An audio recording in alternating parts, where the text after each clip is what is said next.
all went wrong for me and literally lost everything, including my daughters. And I was on the streets, homeless. And I remember thinking to myself on the streets, what the hell just happened? Because it was a blur. I was drunk 24 hours a day. I didn't go to sleep. I fell unconscious and I didn't wake up. I came around.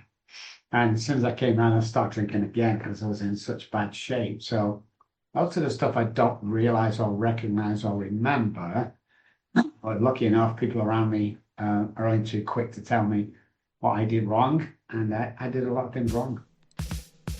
Hello, my loves. This is Johanna Burkhardt. I am a multidimensional channel, teacher, healer, and author. And I am obsessed with all things metaphysical, esoteric, galactic, and of course, the healing journey. And I'm here to share my stories, my wisdom, and my teachings about being human in the illusion that we call reality. Welcome to Cosmic Blonde.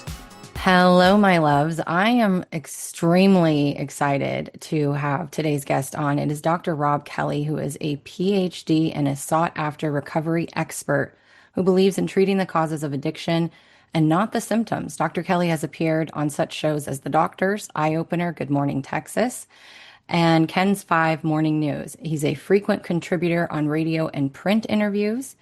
Dr. Kelly has hosted Sober Celebs shows on KLIF radio in Dallas and currently hosts the Breakthrough Addiction podcast, featuring special guests discussing a variety of mental health issues. He is the creator of Let's Get Back to 98% Recovery DVDs used in prisons and recovery treatment centers throughout the U.S. He has lectured on addiction and trauma at high-profile universities, national conferences, treatment facilities, public schools, churches, business organizations, and hospitals. He's currently the CEO of the Robb Kelly Recovery Group, an addiction and mental illness recovery coaching company he created based on extensive research and behavioral studies that he conducted over the past 20 years. Dr. Kelly shares his personal highs and lows as he struggled to overcome crippling alcoholism in November. He also released a book called Daddy, Daddy, Please Stop Drinking. Today, we're going to be talking about rewiring the brain, trauma, and so much more. Welcome, Dr. Robb Kelly. Hey, Joanna. Hey, guys. Great to see you all. It's going to be a good one. Yeah. Enjoy this.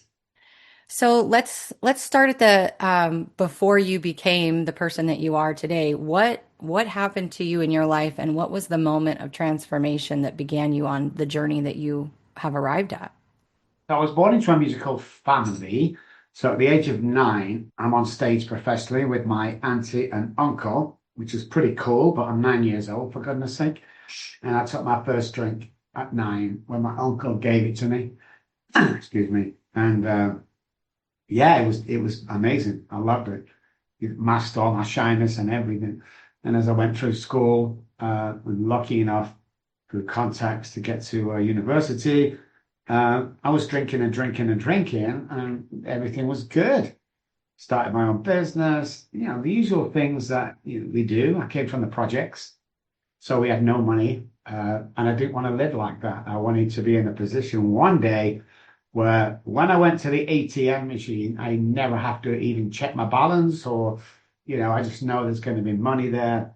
And that's what I did, I just about got through college with my drinking. I became a pro musician.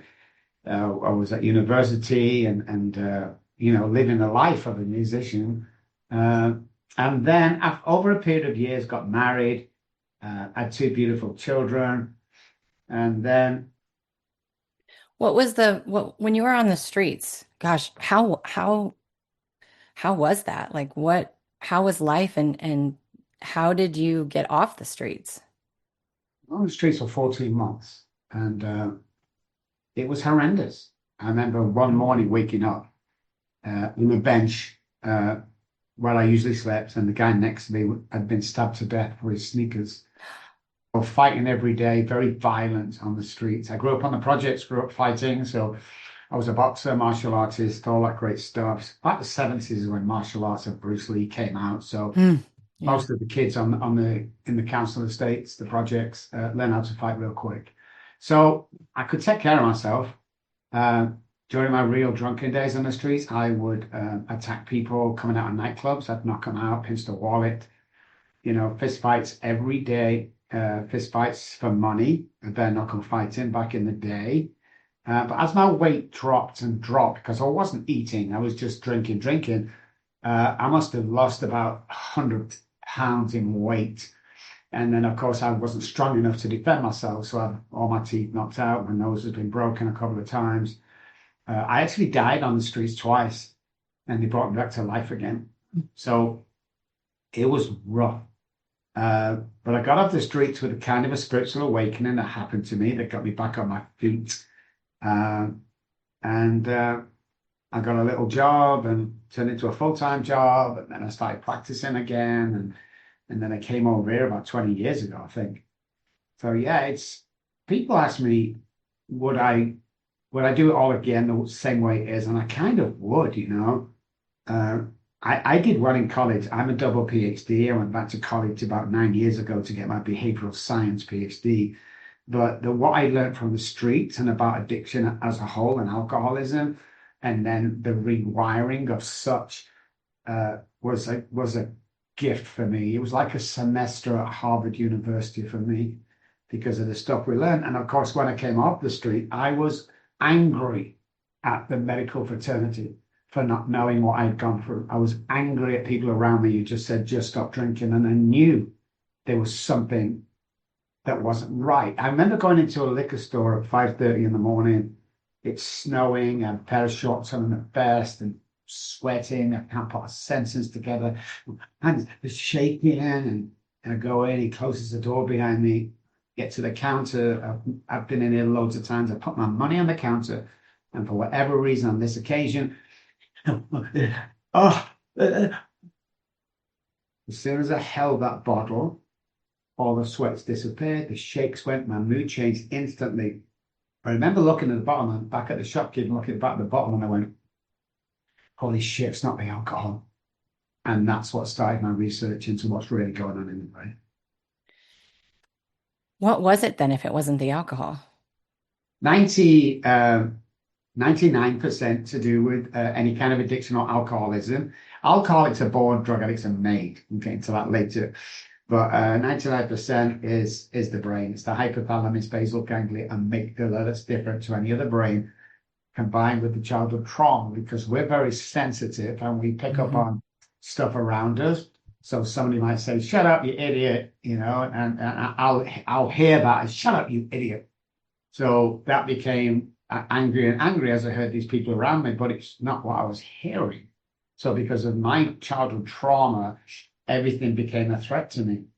And again, when I got off the streets, I had to work on that to make sure that there's a constant fight in anyone's brain with the conscious brain and the subconscious brain, period. Yes. Most time when people get up in the morning, the subconscious brain runs the show because it thrives in hypoxic situations. So we don't get between 2 and 5 normal circadian sleep pattern is when our body is at its lowest.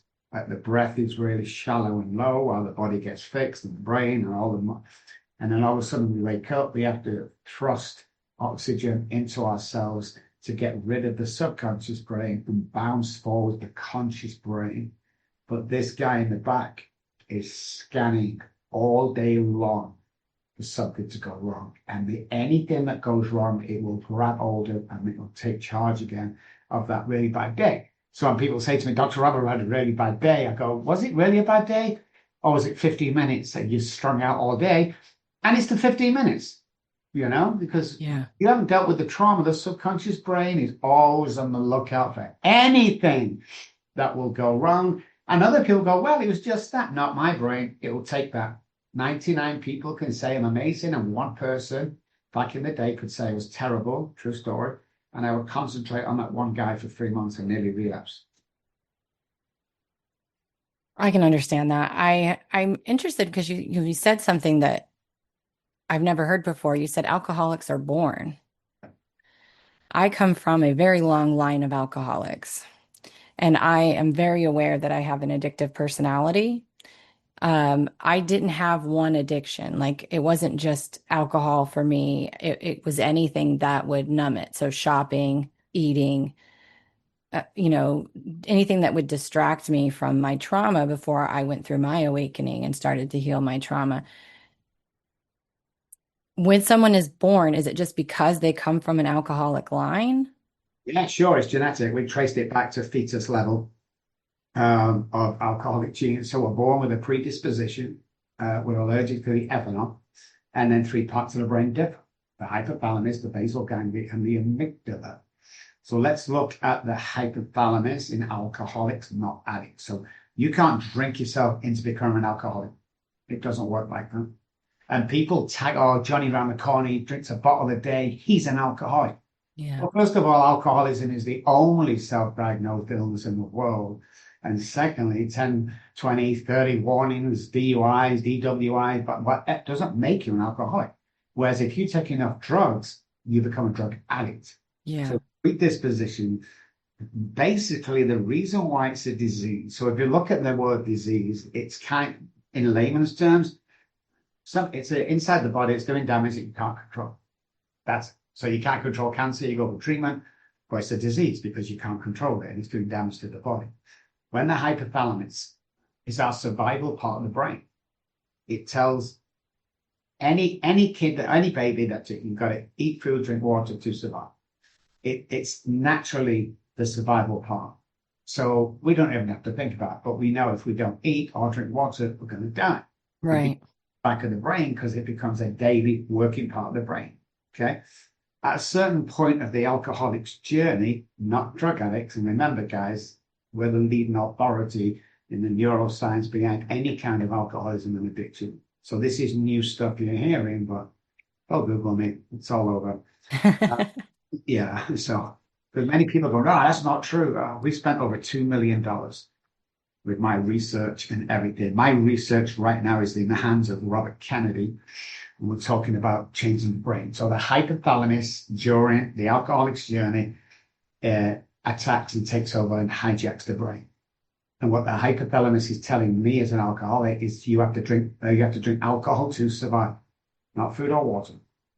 That's why we can go days or weeks without any food or water, because the hypothalamus, my survival part, is telling me, as crazy as it sounds, if you don't drink alcohol, you're going to die. And that's why we become tunnel vision to alcohol and the babies and the kids and the job. No, my brain's telling me this is how I survive. So while I'm drinking alcohol, I'm thinking where my next bottle is coming from. And if I bought 2 bottles, I'm halfway down I'm worrying how to get the 3rd bottle because my mind is focused. Basal ganglia is our repetition, strength, and confirms part of the brain. Mind's at default. So if you can imagine a clock face, like drug addicts, alcoholics, clock face, 12 o'clock, everything's going well. 10 after, I relapse. 20 after, I go into treatment. Half past, wife and kids come home. 22, I'm doing really well. I've been sober for 3 months now, really well. I'm going to go for that job. We get the job offer at 22, and at 10 to the hour, we pull it all back down on ourselves. We self-sabotage. So any kind of addiction is just purely self-sabotage. I want to feel and ruin everything around me because I know it's going to happen anyway. And if you don't clear the childhood trauma, and childhood trauma, by the way, guys, is the gateway drug. Okay? Period. If you say I don't have childhood trauma, you probably have the worst between all your friends, because the brain is very clever on many levels, but everything you see, touch, feel, hear is stored in the subconscious brain. Nothing gets forgotten. And the subconscious brain is where everything sits. And if that guy's running the show at any time, he'll recall a memory that you have no idea and forgotten about. And if it comes from the subconscious, it will be a bad memory. Yeah. Now, do we let that memory steam all day long? And yeah, we do. That's what we do without our trauma, because we don't feel good enough. Whenever it's tall enough, blonde enough, thin enough, or rich enough. You have to come to the actual, set of mind to yourself that I'm never going to be all them things. So why don't I enjoy who I am and find my identity? People who go through the childhood work and finds their identity becomes a very powerful person because you don't take shit anybody. You know who you are. You don't follow the sheep, follow the herd. You get it done and you're successful all the time. That's why we have a 98% success rate. It's unheard of in this industry. What are you doing that you have a 98% success rate? Like that is something I've never heard of, and why I was so interested in you, because I've never heard of any place that does anything with rewiring the brain or healing addiction or healing anything that offered a 98% success rate. Exactly. So treatment centers are around 4 to 5%. AA's around 3%. That's crazy. It's that low? It's that low, yeah. It's that low. And again, over 7 years, we've tracked this with treatment centers and stuff like that. Because they're not teaching anything. Right. Go to a treatment center, well, okay, we just got to stop you drinking. I've stopped drinking 1,000,000 times. Can I stay stopped? No. Why? Because you have a craving. Bullshit, I have a craving. There's no such thing. I can't crave for anything that's been out my system for 48 hours. Right. Can't do it. So we take that off the table. So you have to pass an assessment before we take you on. You have to make sure and prove to us, especially if mom and dad are paying, that you want to be here. And it's very strict, and sometimes it's unethical what I do. Don't give a shit. But I want to find out if you're in or you're out. Yeah. Once that happens, the percentage rate rises, okay, by 30% alone. So now we've got 30% before they even sit down.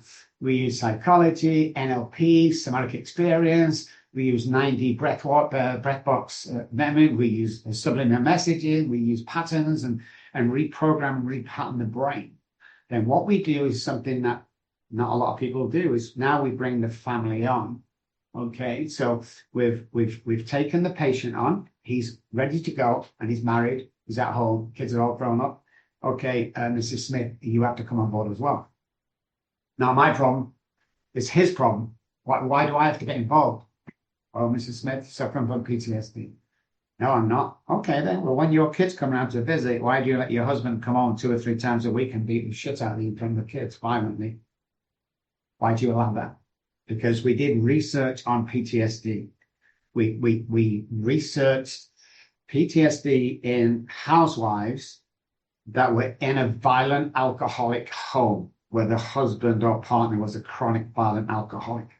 And we tested soldiers coming back from Afghanistan, and the PTSD levels were exactly the same, bar a few numbers, but exactly the same. Once you involve the wife, who cannot speak about the husband, well, he does. It's what treatment centers do. The family meeting, okay, well, he does this and he needs to stop doing that. That doesn't help anybody. Yeah. So she does her work.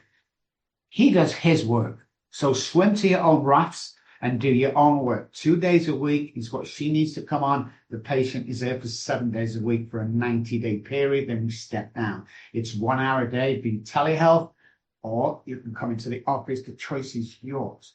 Once we involve the family, that's, let's say, its wife and anybody over the age of 18 in the house, the success rate of the parents go up. The success rate of the alcoholic patient goes up by 42%.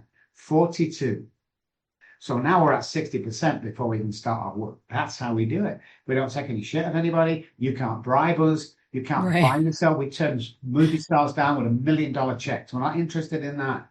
God will take care of me when it comes to the money, and he has. We don't do it for that, you know. I take on 4 patients every 3 months. We have 5 offices around the world, so the staff are busy working with other patients and clients.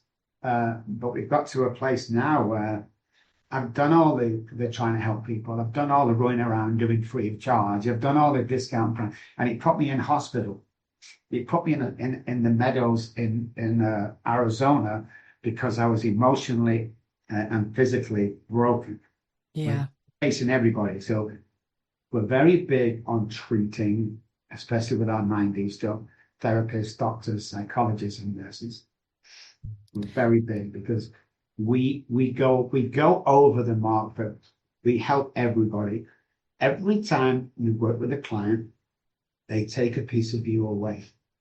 If you don't replace that, you will have a breakdown. 300 Mm-hmm. neural pathways die every single day in the brain. What are you replacing them with?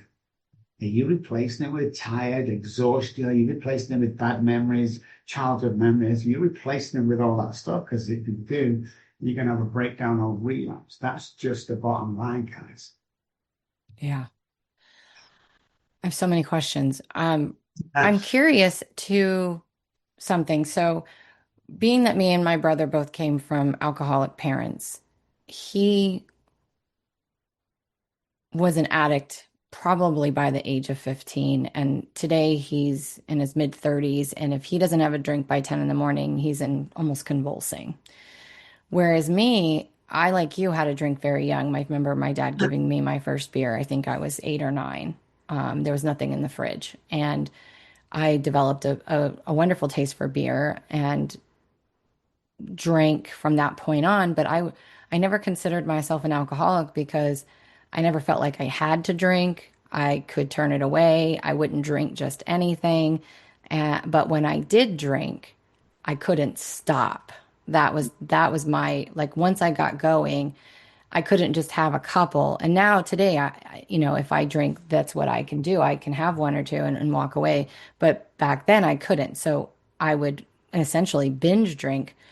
But again, I wouldn't drink just anything. So if they didn't have what I wanted, I would stop drinking or didn't drink. So what do you think the difference is between our genes or what we went through? Because we both had the same household where it was chaotic and a roller coaster and tons of trauma.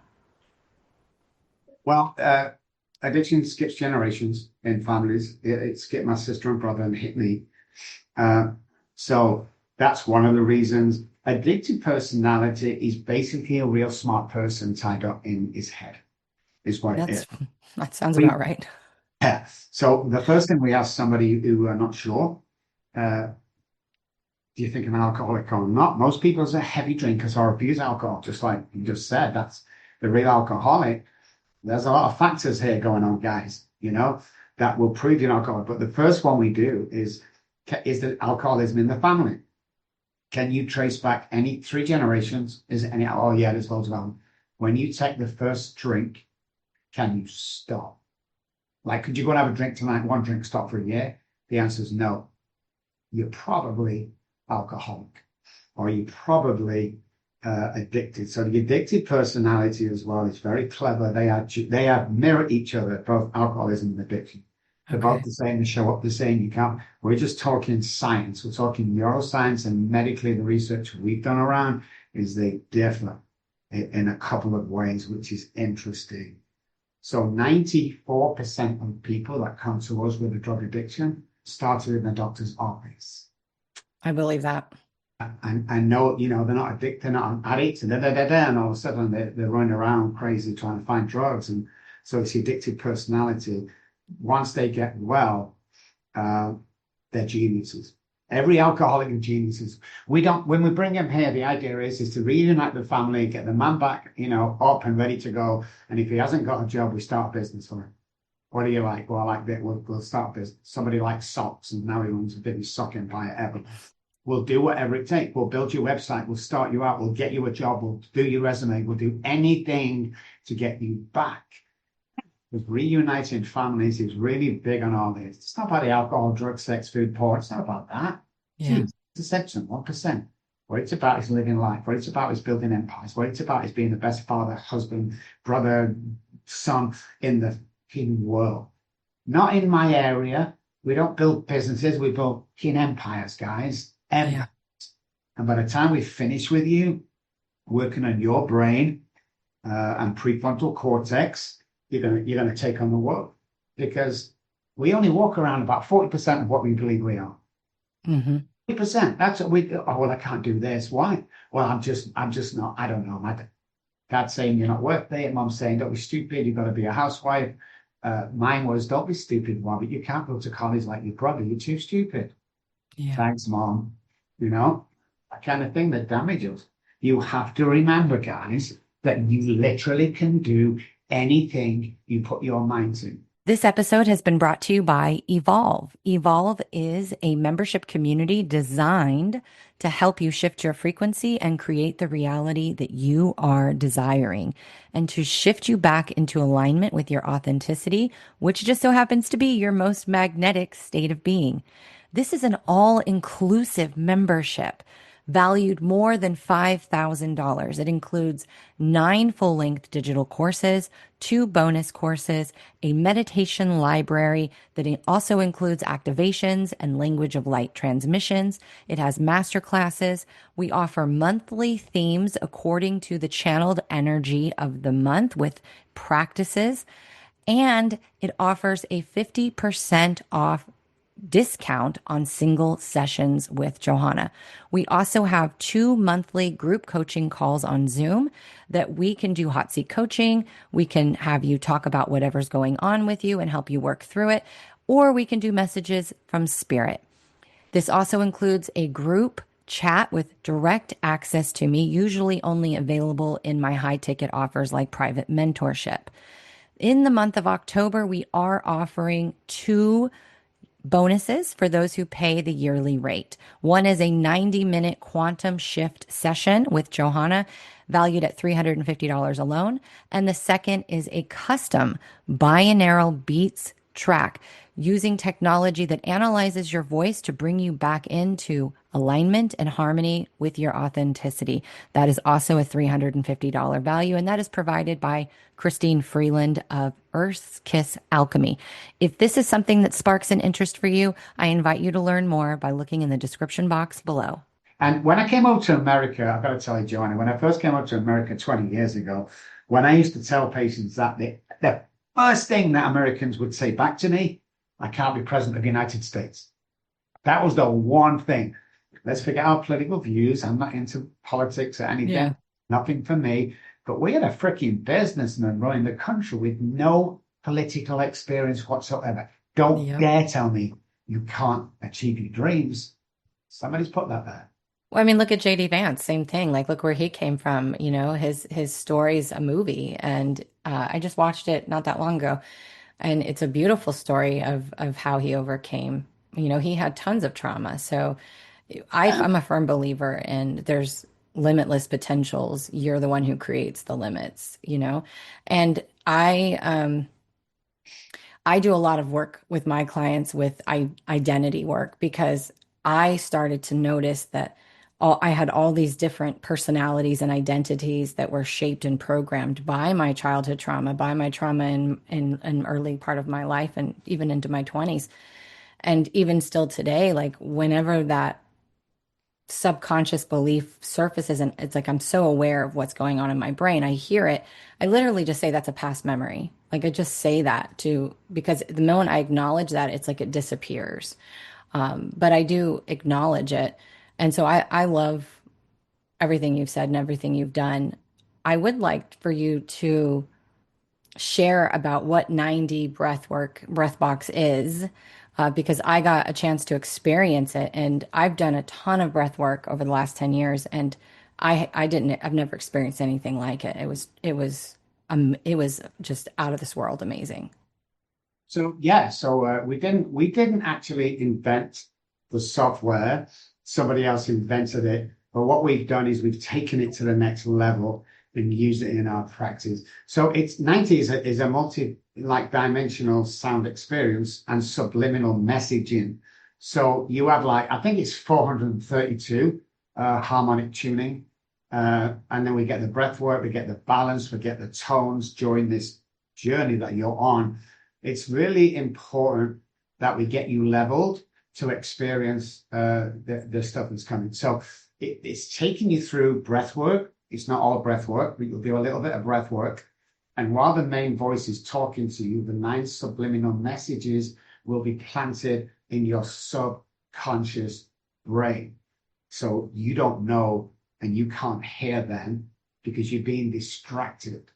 So the balance, the harmonics of everything about your body, calms down, just like you were relaxing, like yoga, and then we can plant into the subconscious, because the conscious is listening to the main voice, and there's some music, and every now and again you'll get a famous voice you'll recognize, and you can do it. Might be, I don't know, Trump, it could be anybody on them, and all of a sudden your conscious brain of, I know that voice, while you're saying that, who's that voice, bam, bam, bam, bam, bam, all the subliminal messages start hitting the subconscious. Now, again, 300 neural pathways die every day. What are you replacing them with? Well, when you replace them with stuff from 9D breath box, it reprograms the brain and repatterns the brain. So there are more self-sabotaging neural pathways than there are good neural pathways in the brain, period, especially with trauma people, alcoholics, addicts, all that stuff. The idea is to divert away from the self-sabotaging neural pathways and build a new freeway where you can live your life and being happy as you can. And this is what we do. The more we do it 3 times a week, if you can do 5-6 times a week, awesome. That's what we need. Most people can't afford that. So we do 3 times a week with people, and your whole patterning, everything, neuroplasticity, NLP, subliminal messaging will repattern, which means that you're not the same person as when you started with us, because you're not thinking the same. Right. Thinking the same, you're going to act differently, you're going to talk differently, you're going to be differently, because we skip out. And again, that's where the basal ganglia comes in. So let's say when you first drive a car, it's really hard, your first lesson, you're out and you're scared of hitting anything. Couple of months, you can reverse down the driveway, talk to the girlfriend, wait till the mom, listen to music at the same time. Why?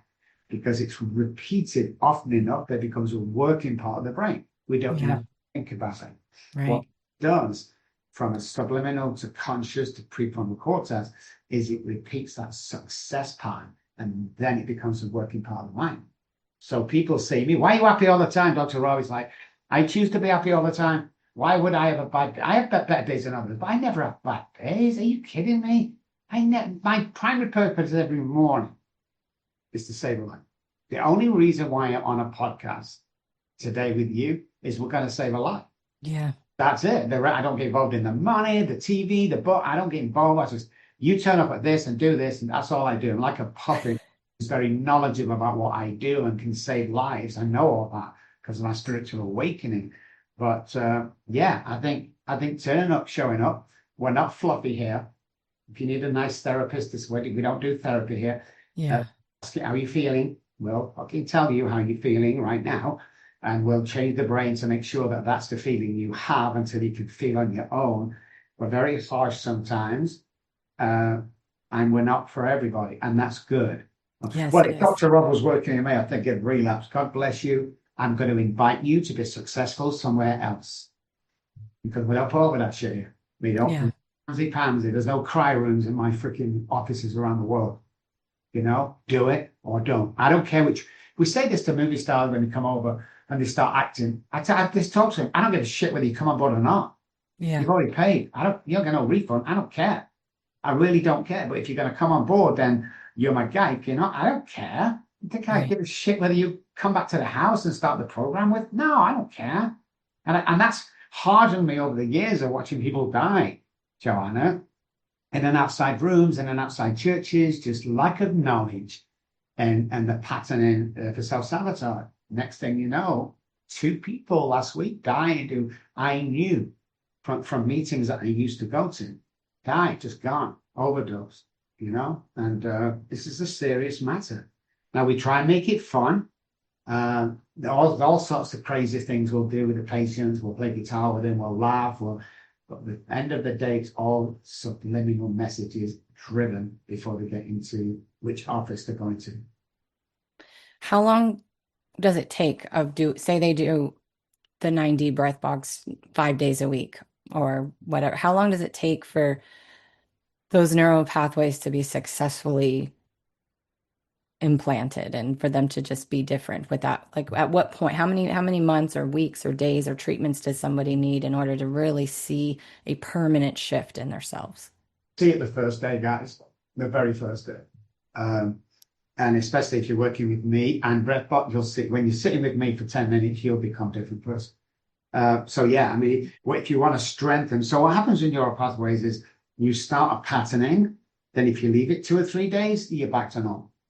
And you start a pattern, so it's no point coming here one day a week and just going, I want to get well. We'd probably turn you down, because my success rate is very important to me personally, because I believe that, I was meant to do this and save lives. And I've worked with over 11,000 patients so far, reached millions of people. I get calls from all over the world. Thank you for saving my life. I just got your book. Or thank you for saving my life. I heard you say this on a podcast. Or they call from prison, or whatever it is. But with the breath box, you will see a difference from one session. Now, if you want to, there's 59 different programs with different ailments. So we can cure depression, we can cure anxiety, we can cure being shy in the corner and scared of building an empire. All that stuff we can do. Alzheimer's, we're just working on now. We're seeing some amazing results in 3 months. So that's amazing. It's a software that attacks every single thing in your body. And we have what's called boxes. So you come in and you buy a box for depression, and that's what you'll sit in. And there might be 12 1-hour sessions there. But by the time you've finished, we like people to do at least 2 months. 3 months is ideal. And guarantee what we're saying when you go out there. And during your sessions with me and Breathbox, most people come, they do 3 Breathbox a week and 2 me, sitting with me or another therapist to sit down. And five sessions a week, it'll turn into a different person. Now, I used to say, when you come on board, we have a 98% success rate. If it doesn't work, I'll refund your money, which I was honest about. No one in the world does that. We're steps ahead of everybody else. That's why we do this. We're years ahead with science and stuff, but we're also a year ahead. So, hey, if you're paying for a service, let's have the service. Otherwise, because your money back away. But you don't get through the assessment with that attitude, so you never be in that situation. My wife, she used to say, well, I was one, and we've had 1 or 2 come to us about relapse. And when we do our homework investigations, it's stop doing what we told them to do. So they obviously relapse. But yeah, I mean, it's a game changer because it changes your DNA. 90 breath box work and me and other stuff, NLP, somatic experience, all that stuff we do, brain spotting, it changes your DNA. And that's what we're after. Why is that important? You're not the same person when you finish with us as when you started with us. If we can't achieve your dream, what's the point doing this? Right. Why are treatment centres letting little Johnny back for the 5th time paying 10 grand a month? What are you doing, guys? Should be ashamed of yourself. Ashamed of yourself. If you can't do the job, get out of the industry. And 99% can't. I can almost feel them jumping to the screen. You don't know what you've done. I'll step in my shoes for a week. I invite anybody out there to come in my office, sign an NDA, see what we do, see how many lives we change, period.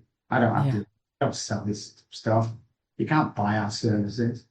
We're in or out. We decide that, not you. Oh, are you giving up on Johnny? We're not taking him if he doesn't care. He's giving up on himself. Don't start that blackmail bullshit with me.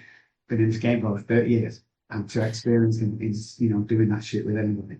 You have to, I mean, that's what it is. You have to be committed to yourself. You have to decide within yourself that you're ready to change or it won't work. It's no different in the coaching industry that I deal with. If you come to me and you pay me and you don't show up and do the work, I don't want you as a client. I want the people who are committed to doing the work to change their state of being, to change their life. So I commend you on that, because a lot of people just do it for the money, and if they don't do the work or they relapse or whatever the case may be, they're like, oh, well, where's me? I don't want just anybody. I want the people who are committed to change. And that's beautiful to my ears, because as you know, there's people, I mean, me and you could ring any treatment center. We could pick it in America right now, throw a dart at a treatment center in the phone book, throw a dart wherever it lands. We'll call that number right now. Hey, I'm an alcohol, I don't feel anything. What's the first thing they're going to ask me? Do you have insurance? Yeah. They're not going to ask you how's things, how did it start? Talk to me about this. Have you got history? What's your job? Nothing. Have you got insurance? Yeah. And then if you say, they set the insurance and you're in the same day. What? How? How many people don't have insurance? Blows my mind. It blows my freaking mind that you're taking in a client you have no back history on. Yeah. You don't know if they're alcoholic or addict. You don't know how far the depression is. But yeah, let's get insurance and take them on. It's bullshit. And I'm glad you don't do the same because I've never been to an alcoholic treatment center, but so I had no idea their process. I always figured they did an assessment before they accepted anybody. So that's yeah, wild to me that they don't do that in the beginning. the assessment is have you got insurance? Yeah. It's not like our assessment, you and I assessment. We'll find out if you're in or not. I mean, I think when you get to my stage, when you're well known and all the stuff, you just start to get this hard skin around you going, no, I'm not, I was sick of doing free. I was sick of doing, $20 an hour. I said, okay, Billy, I did all that when I started. I got my house foreclosed on. And all the 5,000 people that I'd worked with free of charge or nothing to pay almost $10, $20 instead of my normal hourly rate. I text all of them, said my house is being foreclosed on. Can you help me this month? Just pay my mortgage. Not one text back out of 5,000. That's wild. Not doing it. Not doing it. No, you shouldn't. Is it this? Let me ask you this. So with people listening, I can already tell that I can tell that people would have this question. What if you just listened to subliminals and you didn't do the breath work and you didn't you can get subliminals, you can buy them, you can obviously there's some on YouTube. I don't know how well or how good they are, but if you just listen to subliminals a majority of your time, would that change their neural pathways as well? Or do you need to do the breath work with it? Do you need the other stuff? So in the conscious mind, you can't hear the subliminal messaging. Right. So you can't really listen to subliminal messaging because if you hear it, it's not subliminal. Right. It has to be planted in the brain without knowing we plant. So I work with patients and I will plant 3 or 4 words every session. And it's all about the tone. And when you listen to me, you go down and I'll slip the word in and then and I'll go up again. So you don't listen to the word where it's been planted in your head. That's the difference. So you can't really just buy something and listen to it because then they just become affirmations, and affirmations without work is you just talking to yourself in the mirror for no reason. Well, I have tracks that are where I can't hear the subliminals. I can't hear it. It's just got other noise or music or something over the top. That's all I can hear. So that's why I was wondering, because I know a few people that have those kind of tracks. Yeah. You have to add everything else in for, we believe, for it to work as good as it does. But yeah, I mean, if you want to listen to them all day, I didn't know there was such a thing, to be honest. But yeah, I mean, they're going to change the thought pattern, but is the thought pattern going to hit the prefrontal before you self-sabotage that thought pattern? So if the childhood trauma work isn't done, no matter what you say to yourself will not come to fruition because you'll talk yourself out. It's like most things we want to do, we never really do it. So we have a 7.3-second time frame. If we don't move forward on an idea or something, it's not going to get done. So if I'm sat on the couch with my wife tonight, got a big bag of chips, I don't eat them, big Coke drink, but let's say, for instance, I see Arnold Schwarzenegger on the TV. I turn to my wife and go, I'm thinking of going to the gym tomorrow. I ain't going to the gym tomorrow. She knows it. I know it. The 2 dogs know it. Even the cat's walking by going, I don't think so. You're not going. But in that 7.3 seconds after I said it, if I walked to the bedroom, put the shorts and the sneakers in, walked out, put it either near the door or even better in my passenger seat of the car, there's a good chance of me going to the gym tomorrow. But once the idea hits and then it's flushed out, you almost have to live that for some point. You have to romance it for 7.3 seconds and it's gone. You're watching a movie, it's gone. Going to the gym is gone. You have to act upon that straight away. Otherwise, it's just not going to happen for you. Agreed. When you do the 90 breath box, does it trigger or surface up old trauma and old things that you're going to have to look at? Because when I did the hour and a half session, I felt amazing that day, but I noticed the next day I had a lot of old energy show up, and of course I knew what to do with it because I'm in a similar industry, and so I was able to process and sit with it and accept it and all that. But I just wanted to ask you if that's normal for that to happen. It is. So if you come 3 times a week, the first day you feel amazing. We give you work for the second day to do to make sure that the thought patterns stay.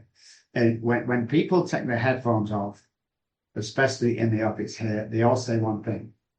Ah, what the fuck was that? We go, right? Oh my God, doctor, Kristen, I feel amazing. We go, no, you don't. You feel normal. This Yeah. we're supposed to feel 24 hours a day. So yeah, there's some that are deep work where you'll be sobbing in the chair, you'll be going through all this stuff, and then obviously we're debriefing, we're subliminal messaging, we're doing all this stuff around you to keep you safe because it's deep work, especially when you're working with self-sabotaging people, because there's a lot of stuff there that never comes up. I mean, and we could put you on a lie detector and go, is anything coming up at all? And you could go, no, nothing at all. And we're doing brain spotting at the same time. We go, yes, there is. What is Um, brain spotting? Brain spotting is a tool that you use. It's only about 7, 8, 10 years old. Don't quote me on that, guys. But you use a one, basically, layman's term, and you keep your head still, and you're following it a bit like a DUI thing from the police, and you're following it. And there's certain questions to ask, and at a certain point, your eye will flicker because it's Oh, direct input from the pupil to the subconscious brain. If when the eye flickers, there's the trauma. And you may stay there looking at that pen. I'll keep some people an hour and I will not move. The only thing I'll keep saying to them is something coming up. What's coming up for you now? And all of a sudden, it'll come out. The molestation from the father 40 years ago and all the sobbing and that's the stuff we want to work on. We're not interested if you're a little depressed or, we're interested in the deep work that you're going to take to the grave with you, or the brain has protected you because it was that damaging that it'll never surface. We want it to surface and we want to heal. So when we uncover, discover, discard, uncover what it is, yeah. discover what it's about, and discard of that memory and that thought pattern around that. What if you don't have a memory of the trauma because you were too young, but it's obviously in your nervous system and your reaction or your life is showing you that there was trauma? Can It'll you come. you Yeah, can it'll recover definitely the come. memory? Yeah, we can definitely pull that out of you. Like most people say, most people, when we get into real trauma, get into childhood molestation and stuff like that, especially the ladies, they go, well, nothing I could have done about that. No, there wasn't. First of all, I want to validate you for that because we very Yeah. rarely get validated for molestation and stuff like that. And I want to prove to you that that happened because most people deny it happened. It's very important that we get to that level and then it get pulled out completely. But what is your problem or what is your fault is not dealing with this before you were 64 years old. Right. When we look at your life, like if your life is here and I look at your life today and spend an hour with you asking about your life, I can directly, not you, correlate to the childhood behavior here, to the childhood trauma here. And it's about finding that now. Like if you can't keep a job, can't keep relationships, all that stuff, this huge trauma. Unless we go back and fix it, you will always live your life like that. Yeah. Again, thinking you got it up, never validated for stuff that happened to you, especially in my era. It's important that a person get validated if something happened. I got molested by my priest. It was never validated or proven by my parent. It never happened. Yeah. You say that never leaves the house. What it says in the house stays. It's bullshit. What that is, it's damaging and bullshit.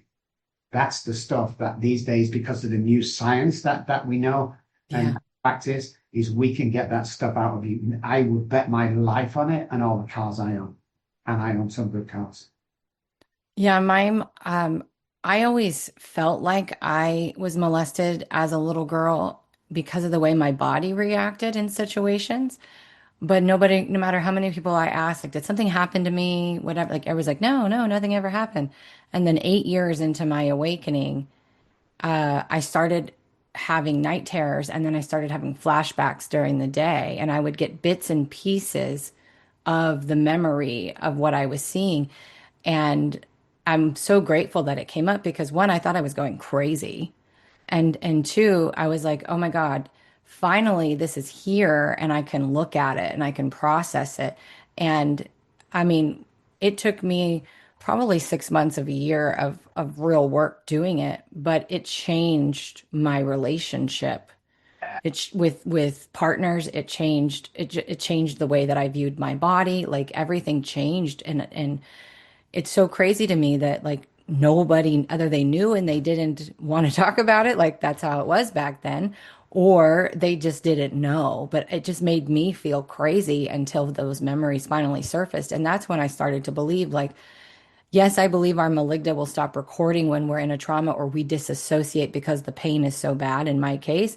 But I always wondered if the memories could come back, and that proved to me that they could come back.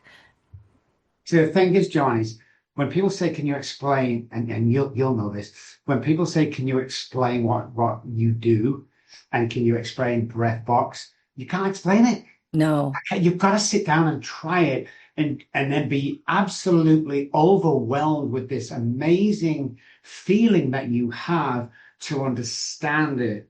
Because we don't know our identity. Our identity is tied up with this, the husband, the kids, work, a baseball for the whatever it is. And if all that stops, like if you get separated, your identity is not you, it's his.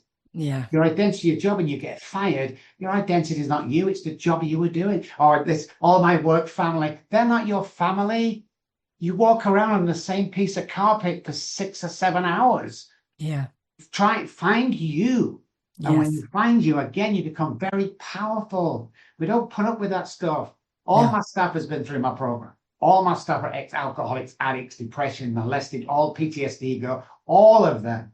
Because you have to understand what they've been through and to work with other people going through it. It becomes very powerful when you find out your identity. What is my real identity? Mm-hmm. Find out all the childhood trauma and you strip all of that away. Yes. The power that you have every day getting up, every single day getting up is worth $1 trillion, 1 billion times over, because that's how we should be. Human beings are not meant to sit down, guys. 95% of our food right now is plastic food. So the methylation isn't working because we can't methylate out the shit that we put in the supermarkets or the grocery stores. So we just have to be a little careful. But once you do, there is no stopping you. Yeah.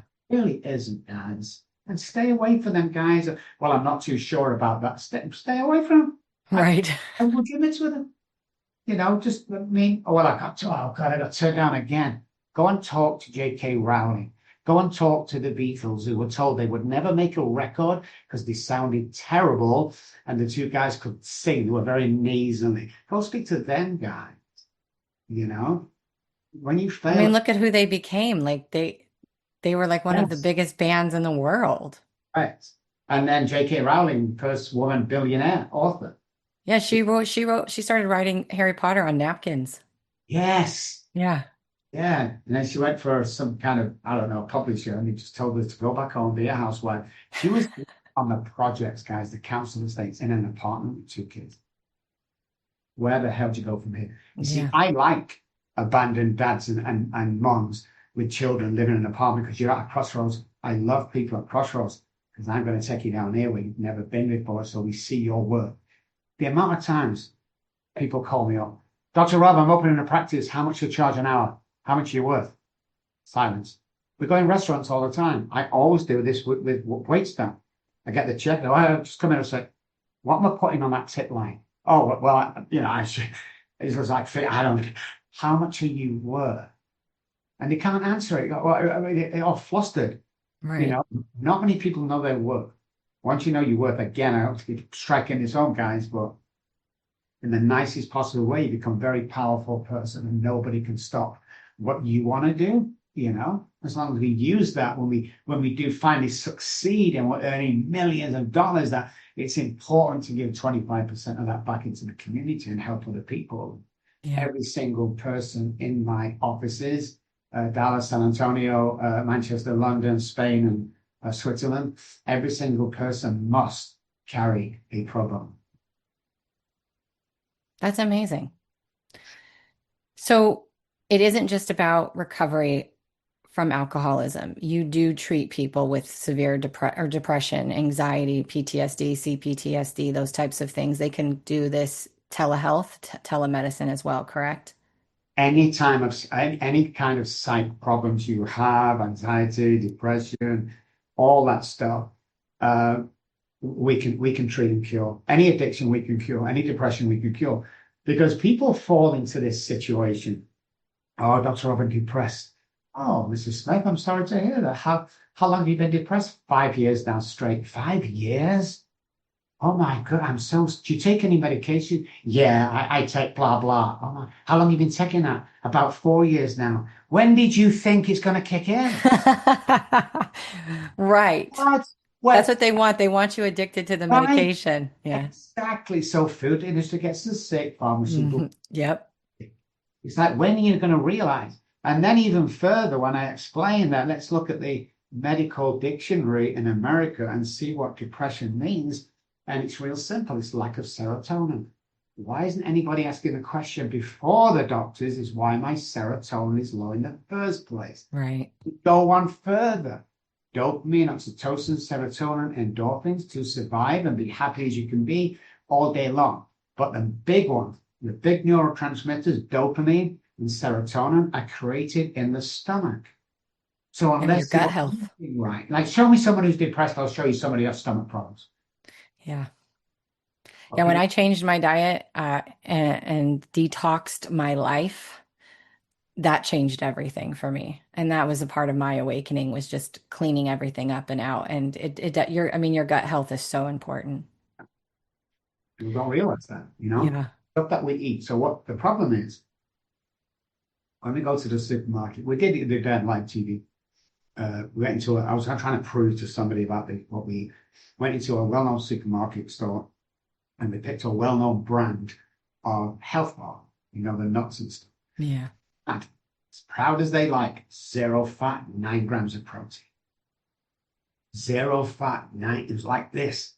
I took it off on live camera and I turned it around. The first ingredient was canola oil. The second ingredient was sunflower oil. We can't methylate that stuff, guys. So what happens is everything that we eat is not used in the source that we eat it. It has to be methylated into a source that the human body can use. But Yeah. guess what? If we're eating that crap, the body can't methylate it. It just can't, all that bad stuff. So if it doesn't methylate, there becomes a deficiency in your body. That deficiency causes the cancer, causes the illness, causes the depression.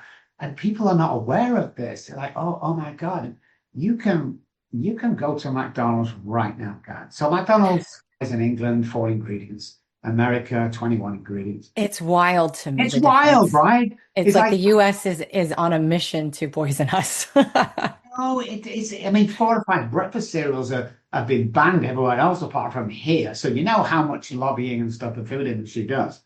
But it's just the way it is. You just have to be smart. Yeah.